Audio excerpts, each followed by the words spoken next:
Oh, thanks everyone. Nagandi Andu. My name is Emiko. I live and work on Ramangeri land in South Australia, and it's so nice to be here.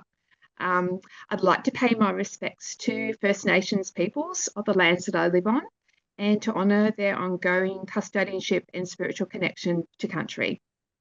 I'd also like to extend my respects to First Nations people listening today and in the audience. Welcome to my talk, Bending Time to Earth Time. Firstly, I'd like to say that this is an opportunity for a brain break. We have been hearing some really amazing presentations and ideas over the last couple of days, and I recognise that we're on day 3 and our brains are full of information that needs to be processed. In the spirit of gentleness, my presentation will be a nice, gentle showing of my short film, as well as a very low-key discussion around some of the ideas informing my work. And that's a little screenshot from a performance that I did called Laughing Woman, but I'm not talking about that today, but you can find that on my website. So after my film, if you feel like you want some more information, if I haven't given you enough, that's completely fine, and please feel free to ask anything you like. So a little bit about me. I'll go back to my little shot. I'm a queer non-binary, multidisciplinary artist based in rural South Australia. My art is very much research-based, and I've been exploring ideas around phenomenology and the experience of the mystical into contemporary life since I gained my PhD in 2012. My current practice is really informed by surrealist ideas.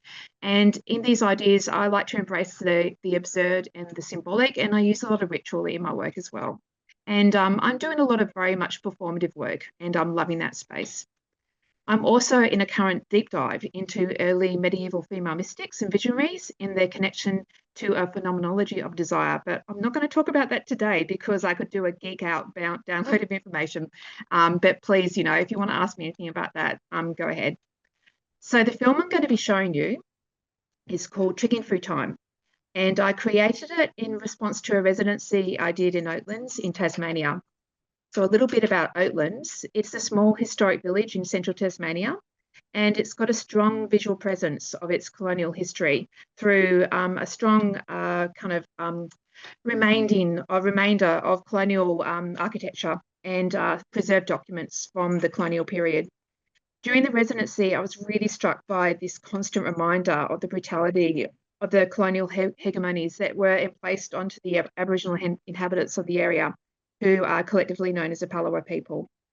Oatlands itself is a significant meeting area for the peoples of the region, for the Aboriginal peoples of the region, called the Five Tribes meeting place.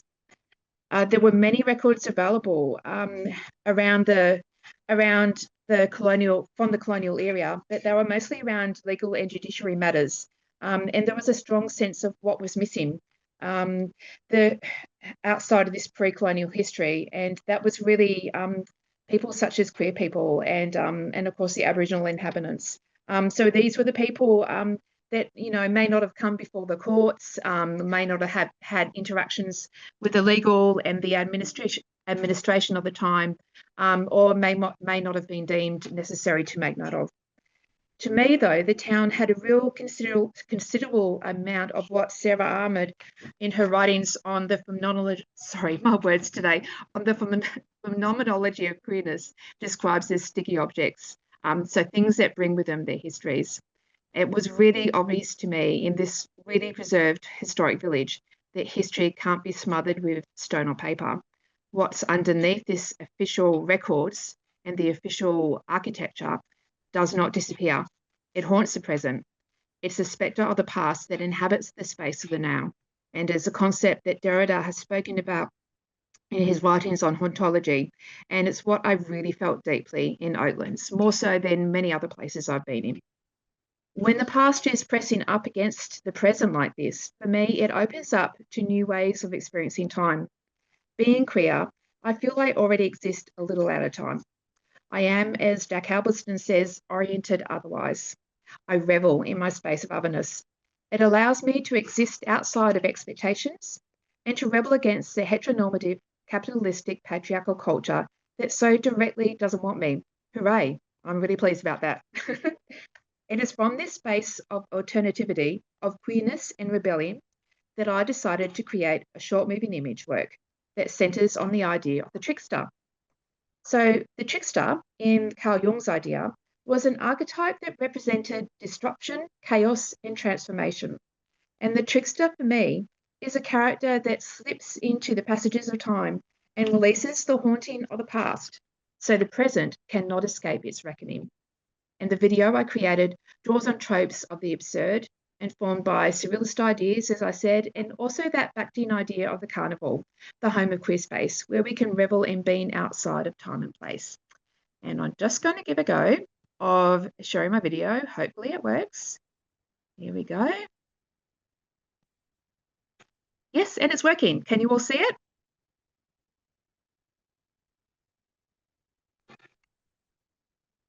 Oh,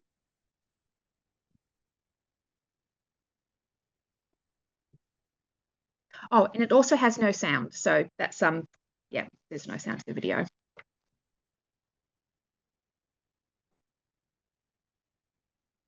It goes for about 4 minutes. So sit back and relax.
Thank you.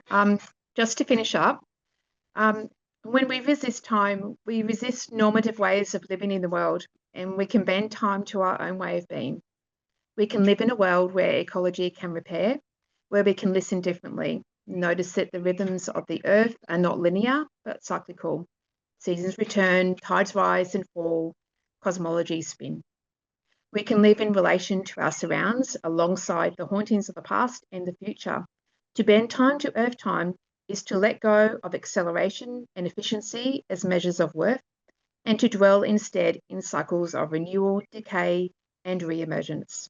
It is, as Donna Haraway tells us, to live in the muckiness of it all, gleefully and wholeheartedly. Go get mucky. Thank you, everyone.